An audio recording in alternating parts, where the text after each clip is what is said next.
Once a mortal begins to walk the path of the beast, there is no turning back. The first steps are always the easiest, filling the supplicant with exhilaration and bliss. Reaching the end of the path of ruin is another matter. An ecstatic state of adoration allows supplicants to fall into a deep trance and travel the unseen world where lies the object of their thirst and desire, a way to undo the form God's creation has imposed upon mortals. To walk the path of the beast is to walk backwards through the invisible labyrinth of creation itself. The road is neither straight nor narrow, and it runs through the great maze, invisible and ever-changing. Each twist and turn changes the petitioner, costing them part of their humanity and their memories, and changing its form into ever more bestial aspects of itself. Exceedingly few ever reach the end of the path.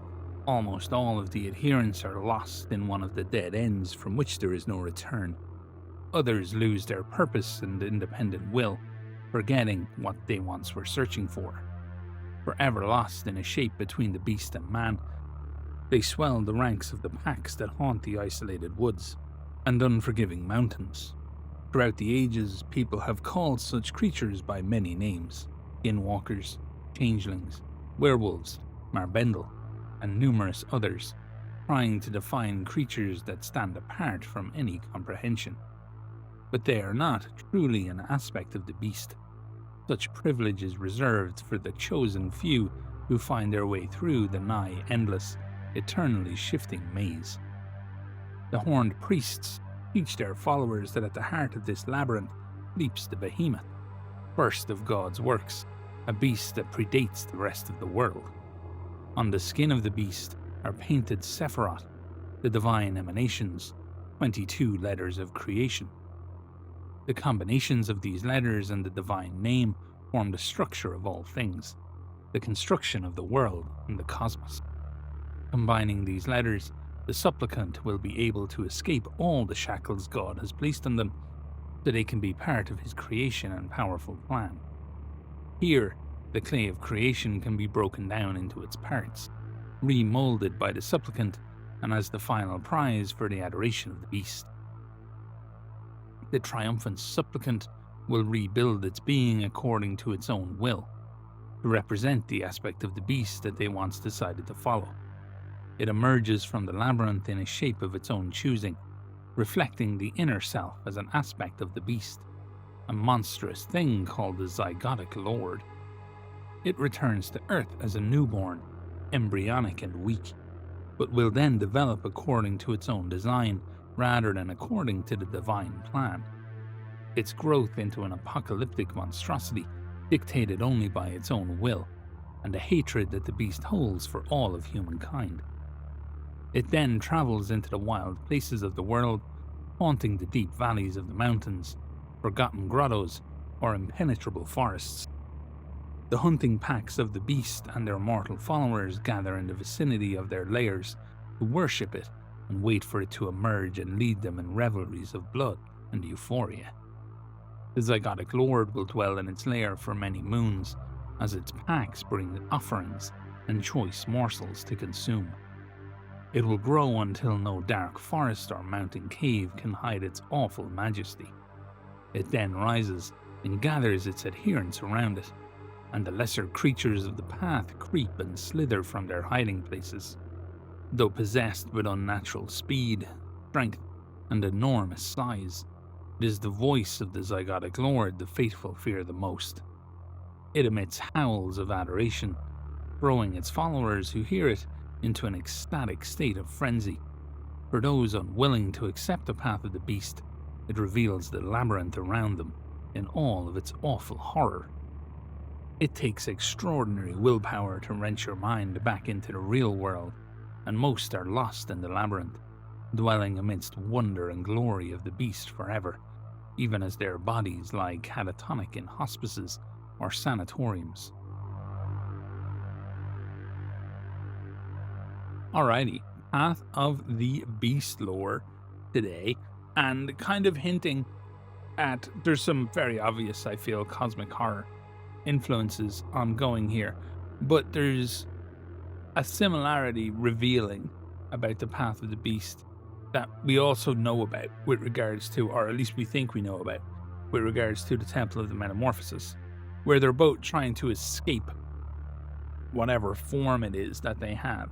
Now, they seem to be quite different in why they want to do that, and as we learn more about the Path of the Beast, we learn that what the Beast wants to do essentially is destroy God's vision and God's creation by having people abdicate that form, having them willingly decide it's not something that they want to partake in, and removing them from what we can assume is the divine pattern that is God's plan, which is super interesting and awesome.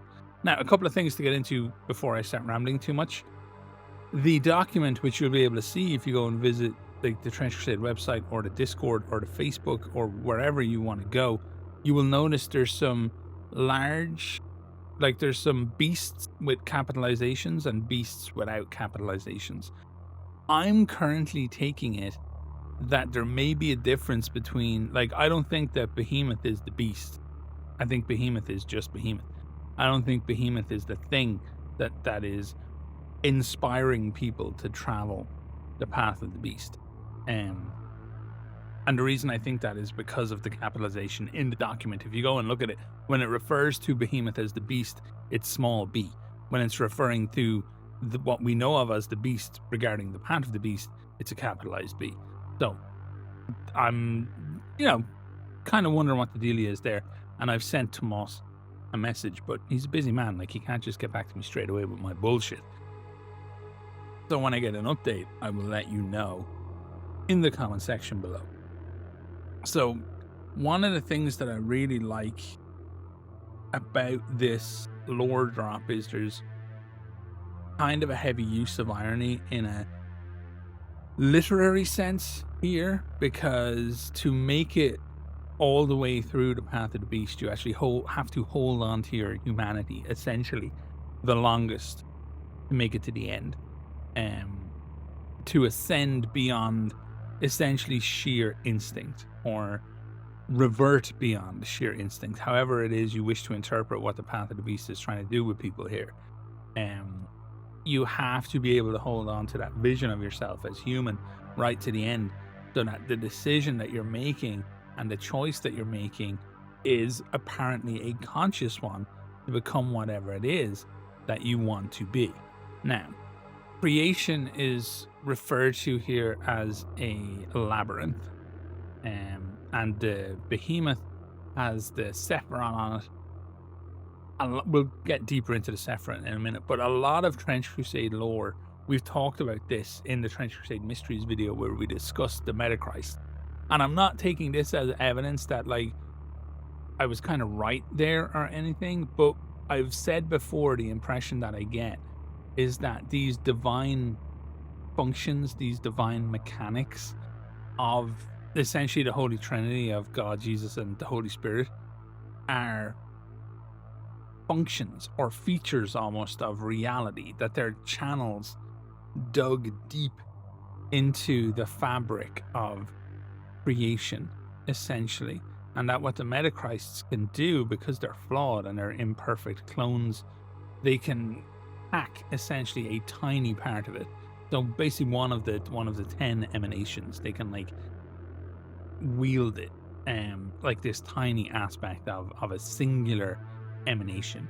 And I'm feeling like this is once again moving in that direction, whereby the systems that God would have used to create the universe, to create the world, they're still there. They still somehow exist in both real space and non-real space, and that they're both observable and can be manipulated or replicated with an advanced enough understanding of what they are, or just sheer fucking willpower.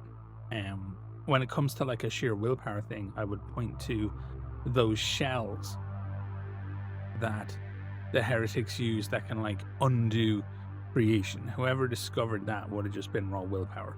Observers, essentially, all the meditation in the world, all the training in the world, what they do is willpower. The difference between an observer ascertaining what the words of creation accurately mean and not, is essentially down to willpower. This lore drop also gives us absolute confirmation that the God in the Trench Crusade universe has some form of a overall plan. There is a divine plan, essentially, and that whatever the beast is and whatever the path of the beast is may not have been foreseen by God, because what the path of the beast is attempting to do is remove as many elements of the divine plan as possible. So why is it necessary to do that via the path of the beast, and why has this never been mentioned with regards to anything else that, you know, the demonic and hellish forces are trying to do? Is because maybe all that stuff is part of the plan. Maybe that's the way like creation is going to go. Maybe there's supposed to be another war in heaven. Maybe there's supposed to be whatever.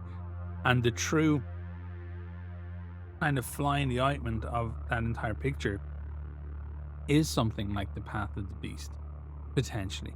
I don't fucking know. Like, this is why I love this lore. There's just so many questions that you can ask. The implication to me is that the beast is potentially shepherding chosen supplicants to the end of the path, or that at the very least a certain level of adoration for the beast is required to even make it to that place in the first place.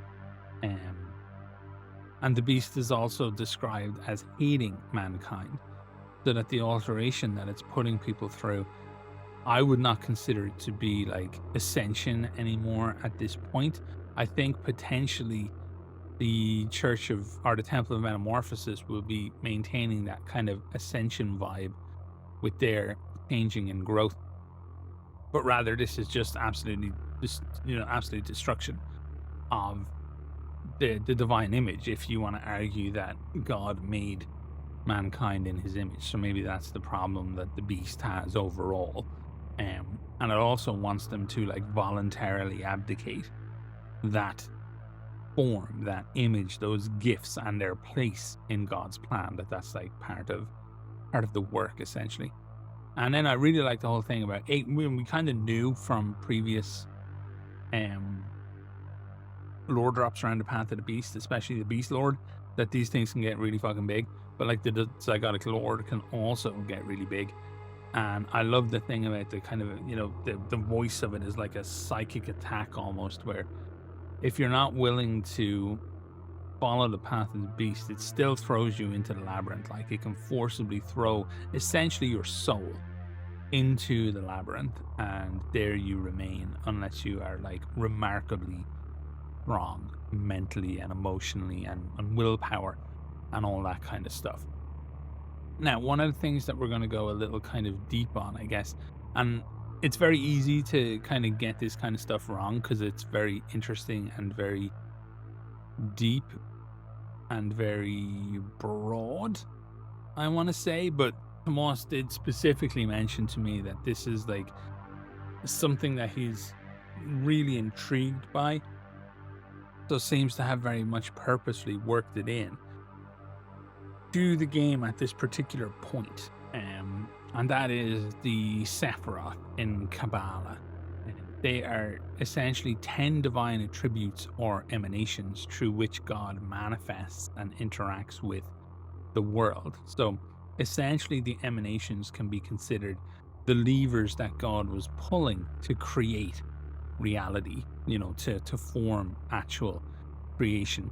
They're not God itself, but they're rather like, consider them to be, I guess, like I said with regards to the labyrinth, like channels through which God expresses thought and wish and desire for things to be, I guess is the best way to look at it. So when you make it all the way to the end of the labyrinth and you are faced with this behemoth, which was the first of all God's creation, essentially, and in the lore it states that it's older than all other things. So we can throw out the kind of biblical concept that a lot of people have, where the behemoth was an actual animal that lived upon the earth. That's not the case in this instance, at least. And it will have the 22 letters of the alphabet on it that tie into this like Kabbalistic thought, essentially. The 22 words of the Sephiroth all. So this is very difficult to basically comprehend, but the way that it seems to be laid out is that these 10 emanations interact with each other along certain paths, and the totality of those connections amount to 22 from what I can tell, and that gets us to the 22 letters that are the 22 paths that are associated with the Hebrew alphabet, and then all 32. So you've got the 10 emanations and the 22 letters all come together to form what's known as the 32 paths of wisdom. Now, as I said, look, this is complex stuff when you're just kind of learning about it on the fucking day. Like, I'm not Madonna out here. I haven't been into Cabala since the late fucking 90s. I'm just trying to wrap my head around this very complex belief system since reading it in this lore. But it's incredibly interesting stuff, and it really does set a tone, if you would, for how essentially creation may have occurred within the Trench Crusade universe. That like these are the mechanics, and now when we're like reverse engineering what it is that maybe Hell and stuff is trying to do, we can go back to essentially how these mechanics might work overall and go from there. But yeah, it's really interesting stuff. This is outside of the era lore, which I'm biased to like. This is definitely my favorite stuff because it's cluing us in a lot on foundational mechanics of how creation works and the interplay and relationship between that desire to be. It's showing you that somehow this stuff is so accessible that a singular human individual can get to a point in the labyrinth where they're faced with the behemoth and see the 22 letters, and by arranging them in the right order can essentially become whatever it wants to be. Now, what I find really interesting is that despite this, any human that survives the path, that survives the labyrinth to that point, will come out as a Zygotic Lord. I don't know if that's the only thing that will come out at that point, but at the moment the implication seems to be if you get through, the only way you get through is by having that vision in mind, by having that be your destination, being the thing that you want to be, and you're strong enough to become that thing and be that thing, which is super interesting because nobody's coming out looking like fucking Chuck E. Cheese or Ronald McDonald or whatever the fuck. And I just find that really interesting, and hopefully a fun setup for how the Path of the Beast is going to continue to grow and explain itself within the Trench Crusade universe. Anyway, that's it. My voice is starting to go a little bit. I did a lot of talking yesterday. Thank you all so much for watching. As always, if you enjoyed the video, feel free to like and subscribe and hit the little bell, and make sure you keep an eye out for my videos in your sub feed, which is where they will pop up. So all the best, folks. Thank you for watching.